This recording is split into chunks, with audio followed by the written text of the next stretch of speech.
नमस्कार, मैं विज्ञान प्रकाश पेश है। इस हफ्ते का मुकाबला एक ऐसे विषय पर हम कार्यक्रम कर रहे हैं जो फिलहाल अर्थव्यवस्था के एक हिस्से पर ताला लगाए हुए दिखा रहा है। ये देखिए, एक दिल्ली के भीड़ भाड़ बाजार लाजपत नगर में हम मौजूद हैं और एक ये ज्वेलर की दुकान है। तो आप देख सकते हैं शटर डाउन है और ये ताला लगा हुआ है। अब ये तो आंकड़े आपको हम लगातार बता ही रहे हैं, इस विषय को हम पहले भी उठा चुके हैं इसी प्रोग्राम में कि कितने हजारों करोड़ का नुकसान हो चुका है इस ज्वेलर स्ट्राइक की वजह से, इस ज्वेलर्स की हड़ताल की वजह से। मसला क्या है? मसला उनका ये मानना है कि जो 1% 1% एडिशनल एक्साइज, 1% ज़्यादा जो एक्साइज ज्वेलर्स के ऊपर लगाई जा रही है, उसे वो देने के लिए तैयार नहीं है। अब इसमें एक बड़ी दिलचस्प घटना में देखिए, जो पोस्टर लगा हुआ है, ये ऐसे कई सारे दुकान हैं। हम लाजपत नगर में यहाँ पर मौजूद हैं और हमारे ठीक सामने आप देख सकते हैं एक और ज्वेलर्स की दुकान है, वो भी बंद पड़ी हुई है। तो देश के अलग अलग हिस्सों में सारे आभूषण बनाने वालों ने, ज्वेलर्स ने स्ट्राइक कर दी है। ये बहुत लंबे समय से अब चल रही है। इसमें दो दिलचस्प बातें मैं आपको बताऊं। मूल मुद्दा तो मैंने आपको बताया है कि 1% जो एक्साइज लेवी की है सरकार ने, जो 1% एक्साइज डाली है, उसको वापस लेने की मांग कर रहे हैं ज्वेलर्स। साथ में अब स्थिति काफ़ी बिगड़ गई है देश के अलग अलग हिस्सों में, जिसमें पश्चिम बंगाल शामिल है, मुंबई शामिल है। वहाँ से जो आभूषण बनाने वाले हैं, जो क्राफ्ट्समैन हैं, जो कारीगर हैं, उनके आत्महत्या करने की, उनके सुसाइड करने की खबरें आने लगी हैं। बीच में सरकार ने ये दावा किया था बीच में सरकार ने कि ज्वेलर्स ने ये स्ट्राइक वापस ले लिए, क्योंकि सरकार का कहना था कि वो इन ज्वेलर्स को, इन आभूषण बनाने वालों को ये गारंटी दे रहे हैं कि एक्साइज जो है, एक्साइज का सिस्टम जो है, जिसमें भयंकर करप्टिबिलिटी की कहानियां पहले सामने आ चुकी हैं, वो ज्वेलर्स को, या छोटे और मंझोले स्तर के जो ज्वेलर्स हैं, उनको परेशान नहीं करेगा। लेकिन इस बात का, सरकार के इस बात का कोई असर नहीं हुआ और अभी तक ये स्ट्राइक जो है ज्वेलर्स की, ये कंटिन्यू कर रही है, ये चालू है। मैं आपको अपने ही कार्यक्रमों का कुछ अंश दिखाना चाहूँगा, कुछ हिस्सा दिखाना चाहूँगा, क्योंकि ये बहस हमने तब शुरू की थी और उस समय क्या कहा जा रहा था। भारतीय जनता पार्टी खासतौर पर ये कह रही थी ये सब कुछ प्रपोजल है, इस पर वापस विचार किया जा सकता है, लेकिन फिलहाल सरकार और ज्वेलर्स के बीच में कोई समाधान निकलता, कोई सोल्यूशन निकलता नहीं नज़र आ रहा। पहले आप मेरे उन कार्यक्रमों का छोटा सा अंश देखिए, जिसमें ये कार्यक्रम मुकाबला भी शामिल है, जिसमें मैंने इस मुद्दे को उठाया था। फिर मैं आपको इन आभूषण बनाने वालों से और ज्वेलर्स से स्थानीय स्तर पर उनको क्या परेशानी हो रही है, क्या तकलीफ हो रही है, वो आपको मैं दिखाऊंगा और उनसे आपको मिलाऊंगा। पहले आप ये अंश देखिए। आप क्यों समझते हैं कि ये 1% का जो एक्साइज बढ़ाया गया है, ये ज्वेलरी इंडस्ट्री को मार देगा, उसे चोट पहुंचाएगा?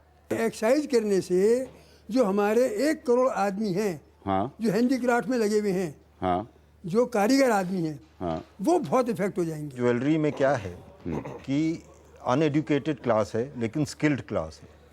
वो काम जानते हैं, उनको पढ़ना लिखना नहीं आता, तो उनके लिए बड़ा मुश्किल है एक अकाउंटेंट को अपॉइंट करना और एक किताब रखना और वो प्रेजेंट करे। उससे मेजर दिक्कत है इनको, 1% से नहीं है। पूरी इंडस्ट्री में ये हैंडीक्राफ्ट इंडस्ट्री है, हाँ। इस पूरी इंडस्ट्री में मशीनरी का कहीं पर भी उपयोग नहीं होता। उन लोगों को अगर आप इसके ऊपर एक्साइज 1% डालते जाएंगे तो जो फाइनल प्रिंसिपल मैन्युफैक्चरर होगा वो 5, 7, 8% एक्साइज कहाँ से भर पाएगा हर एक लेवल के ऊपर, अगर उसको एक्साइज लगा देंगे। तो ये ज्वेलरी इंडस्ट्री है, अगर कहीं पे अगर टैक्स का लेवी अगर कहीं टैक्स लगाती है सरकार, तो वो एक ये इंडस्ट्री है। चाहे इनके प्रॉफिट्स पे लगता हो एक अलग बात है, पर मैन्युफैक्चरिंग और बाकी जो साइकिल्स हैं उस पे नहीं लगता। पार्टीजन ने आगे उसको क्रॉस कर दिया कि 1% मैंने दिया तो आप, मेरा कॉस्ट बढ़ गया, आप उसको दो। वो आगे तो कंज्यूमर पे डालेगा, तो 10 लाख पर कितना फर्क पड़ गया? 10,000 का पड़ गया। आज जो ज्वेलरी इंडस्ट्री सार्वजनिक तौर पर विरोध में बैठी है, ये विशेषज्ञ हैं, मैं नहीं हूं।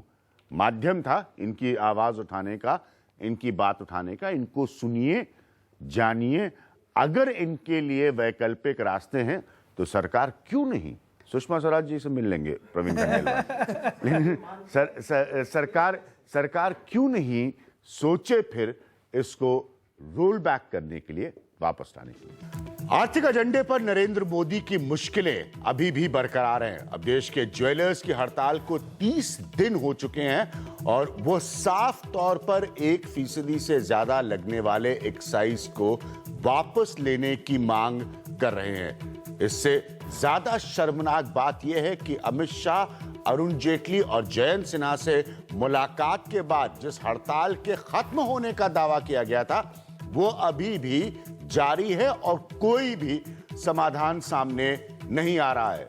तो आपको जो बाजार में बाहर से नजर आता है वो बड़ी बड़े शोरूम्स होते हैं, दुकानें होती हैं। मैं देश के अलग अलग हिस्सों में जब यात्रा करता हूं तो मुझे अच्छी तरह से याद है कि सूरत में हम जब थे तो जो बड़े स्तर के डायमंड उद्योग चलाने वाले हैं व्यापारी, हम उनके शोरूम्स में भी गए, उनके सेंटर्स में भी गए। साथ में सूरत में जो उनका पारंपरिक बाजार है डायमंड का, हम उसमें भी गए। ऐसे ही अगर ये सामने आपको सड़क नज़र आ रही है लाजपत नगर बाजार की, ये दिल्ली का बहुत मशहूर और पुराना बाजार है, तो इनके सामने वाले हिस्से में ज्वेलर्स की अपनी दुकानें और शोरूम्स हैं। हम लोग यहाँ से सीढ़ी चढ़ के 3 मंजिल ऊपर जाएंगे जहाँ पर उनका काम होता है, जहाँ पर कारीगर हैं और उनसे हम समझेंगे। जाने से पहले एक छोटी सी घटना आपको बताता हूँ।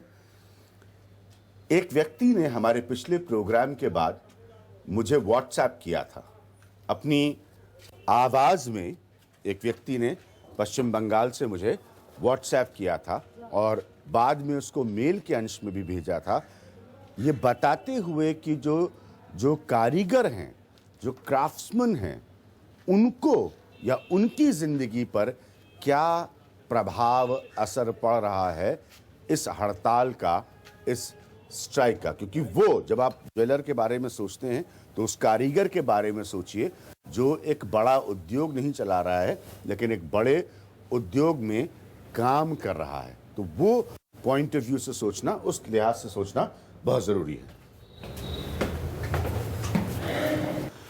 ये उद्योग है, ये छोटा सा लाजपत नगर में कारखाना है जहाँ पर जैसे मैंने कहा कि थोड़ा सा आप फ़र्क समझने की कोशिश करिएगा। ये क्राफ्ट्समैनशिप का बिजनेस है, इसलिए जो कारीगर इसमें काम करते हैं और जो उद्योग के व्यापारी हैं, इन दोनों के फ़र्क को आप समझने की कोशिश करिएगा।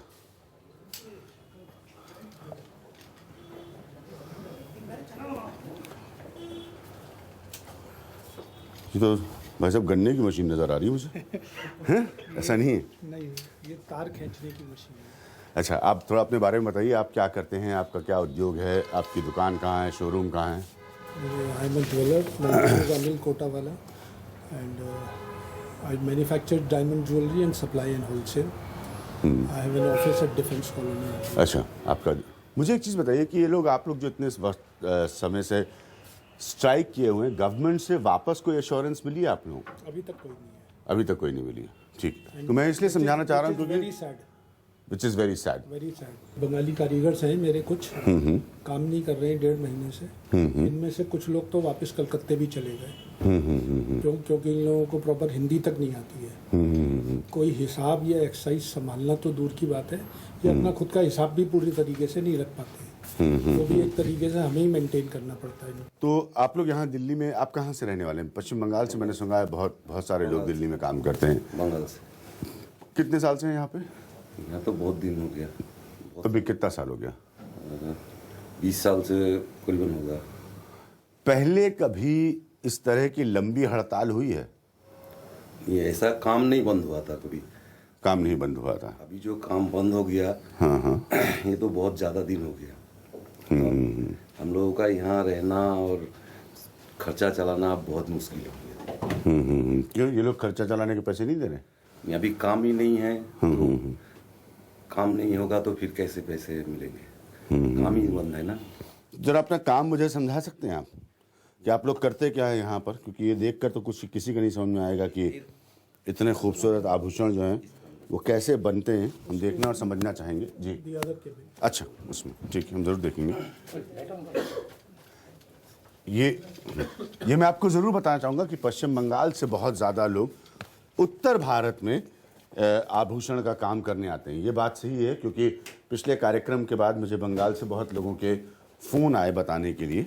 ठीक है, ये आप लोगों की जगह है बैठने की। ये सब औजार है घिसने का और ये करने का, जो हम घिस के ये सब औजार से बनते हैं। जैसे ये झालन का होता है, ये जैसे झालन करने का काम होता है।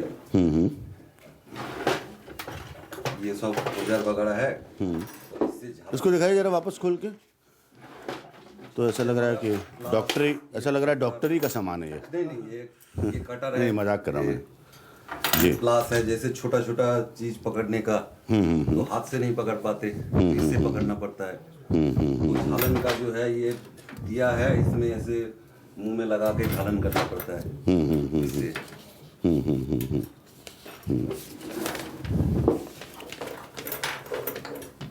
2 मार्च से चल रही है ये हड़ताल। तो आते मतलब जब हड़ताल शुरू हुई थी तब आप लोगों को लग रहा था कि इतनी लंबी चल पाएगी हड़ताल? नहीं, उस टाइम तो इतना हमारे को पता ही नहीं था। आहिस्ता आहिस्ता काम कम होता गया, तो बिल्कुल ही बंद हो गया। तो आप लोग कैसे काम करते हैं? क्योंकि बहुत सारी दलीलें सरकार दे रही है। सरकार की तरफ से कहा जा रहा है कि भाई हम 1% प्रतिशत जो लगा रहे हैं वो एक स्तर के लिए है, नॉन सिल्वर ज्वेलरी के लिए है। इससे जो कारीगर है, ये सरकार की दलील मैं आपको सुना रहा हूँ, उनका ये कहना है जो कारीगर है वो प्रभावित नहीं होगा, उसको असर नहीं पड़ेगा। कारीगर कैसे परेशान हो रहे हैं? तो हमारे को कुछ समझ में ही नहीं आएगा, क्योंकि हम तो एक तो अनपढ़ आदमी है। हाँ। जो इस तरह का हिसाब जो बताते हैं और जो कुछ हमारे को तो सब समझ में ही नहीं आएगा, क्योंकि हम तो बिल्कुल पढ़े लिखे नहीं हैं। और कुछ लोग जो यहाँ पर कारीगर हो जो मौजूद है, मैं उनसे बात करना चाहूँगा। आप कहाँ से हैं भैया? दिल्ली से। ये तो दिल्ली से ही?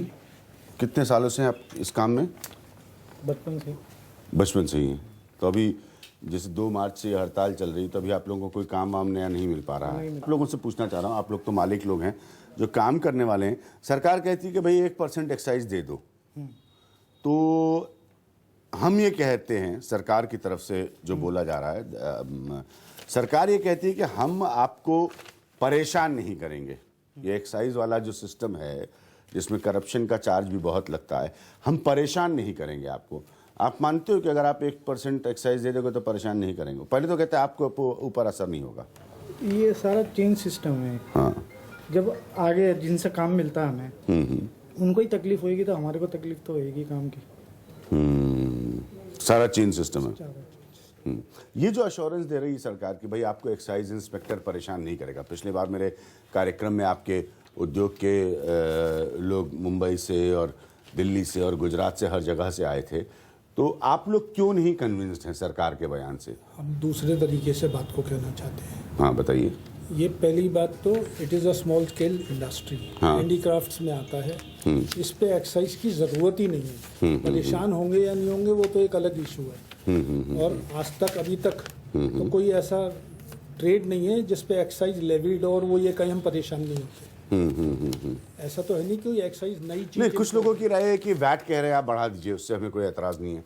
एक्साइज से आप क्यों कह रहे हैं कि आपको लोगों को इतनी ज़्यादा? मैं पिछली बार भी जब बात कर रहा था तो उन्होंने कहा कि स्थानीय स्तर पर जो इंस्पेक्टर राज आएगा, क्या वो सबसे ज़्यादा परेशान कर रहा है आप लोगों को? हरीश सर, ये हमारे लोकल नेता से हैं, काफ़ी एक्टिव हैं।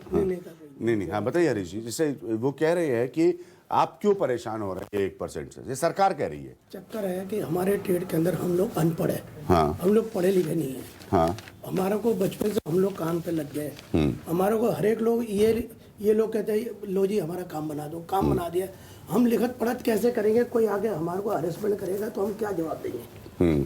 ये दिक्कत हो रही है। नहीं, ये तो फिर इनकी गलती है। अगर ये कागजों पे काम नहीं करवाते ठीक से तो फिर इन लोगों की गलती है। नहीं, इन्होंने तो कागज दे दिया। हाँ। मगर हम जो कैसे एंट्री लिखेंगे? हमें तो लिखना पढ़ना कुछ आता ही नहीं है। ये दिक्कत है हमारे लिए। तो आप कह रहे हैं कि आपको सबसे ज्यादा खतरा इस बात से है कि जब कोई एक्साइज इंस्पेक्टर आएगा, आपकी किताबें खंगालेगा, तो आप क्या हिसाब किताब देंगे? इसके अंदर पहली बात तो हैंडीक्राफ्ट के ऊपर कभी एक्साइज होती नहीं है। हाथ के हुनर के ऊपर कभी एक्साइज नहीं लगेगी। ये हिंदुस्तान के अंदर है। हाथ का काम करने वाला कोई भी, जैसे कि वो जो है ना, क्या बोलते हैं, मोची है, मोची के ऊपर भी एक्साइज लग जाएगी, वो भी हाथ का काम करता है। ये प्रॉब्लम है।